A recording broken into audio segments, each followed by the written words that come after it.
how to enable or disable SIM pin on iPhone. Hey everyone, welcome back to the channel. If you are new here, don't forget to hit the subscribe button and turn on the notification bell to not miss any updates. So did you know you can turn on or off the SIM pin on your iPhone? If you didn't know, then I'll show you how. So let's dive right in. Open up the settings app, then go to the cellular option and then go to the SIM where you want to enable or disable the SIM pin. Just tap on it and then you'll need to scroll down and you can see the SIM pin option. Tap on it, and if you want to turn it on or enable it, just tap on it and you need to enter the pin to lock the SIM.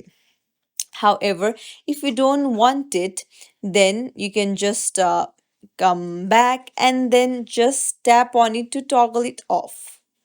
So it's as simple as that to enable or disable SIM pin on your iPhone. If you found this tutorial helpful, don't forget to like and subscribe to our channel for more tips and tricks. Thank you for watching.